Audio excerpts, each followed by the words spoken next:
warahmatullahi wabarakatuh. Apa kabar semuanya? Bertemu lagi dengan saya Suci Ramdhani yang akan menemani Anda dalam 5 menit ke depan dalam acara Berita Terkini.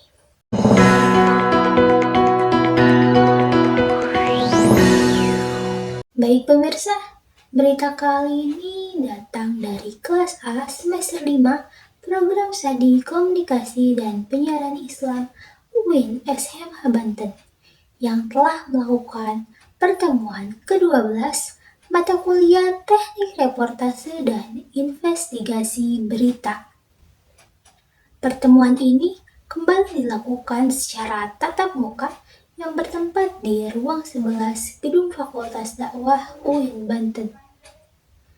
Dalam pertemuan ini, hadir seluruh mahasiswa kelas KPA semester 5 serta dosen pengampu mata kuliah, yakni Dr. Adi Kusuma, SIKOM, MSI. Pertemuan ke-12 ini tidak sama seperti pertemuan sebelum-sebelumnya, yang menampilkan praktik sederhana dan presentasi makalah.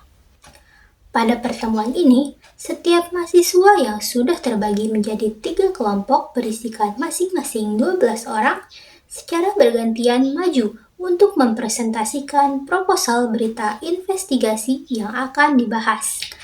Kesempatan pertama ditujukan pada kelompok 1 yang akan membahas berita investigasi mengenai isu balap liar yang kerap terjadi di depan kawasan Pusat Pemerintahan Provinsi Banten atau KP3B.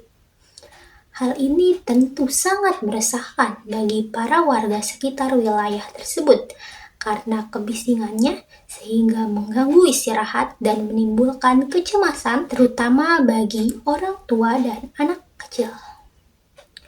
Herannya, meski polisi kerap kali menertibkan dan menangkap beberapa pelaku, namun kegiatan ini masih saja kerap kali terjadi hingga pernah menyebabkan kecelakaan pada pengemudi lainnya.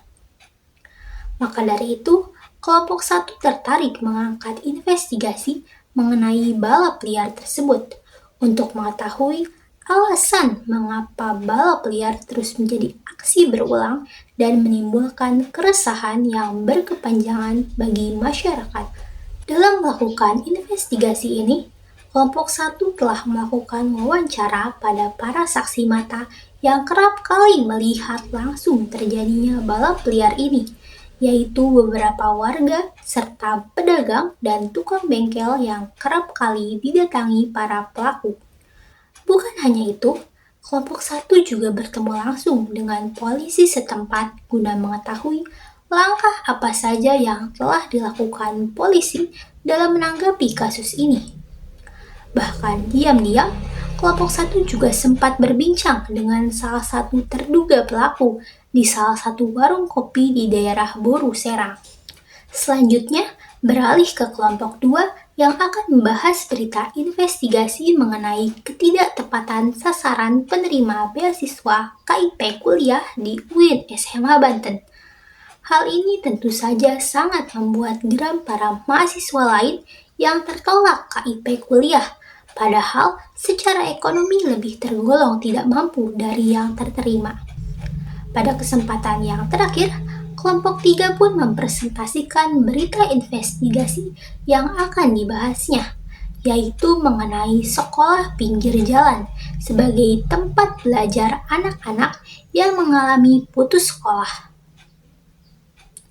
Kelompok ini menyoroti bagaimana peran SPJ atau sekolah pinggir jalan dalam menangani anak putus sekolah di Kota Serang, serta sejauh mana faktor ekonomi, lingkungan sosial, dan efektivitas sistem pendidikan formal berkontribusi terhadap terjadinya putus sekolah meskipun sekolah sudah digratiskan oleh pemerintah. Baiklah, hanya itu saja rangkuman pembahasan yang terjadi di pertemuan ke-12 ini, dan saatnya saya untuk undur diri. Terima kasih atas perhatiannya dan sampai jumpa. Wassalamualaikum warahmatullahi wabarakatuh.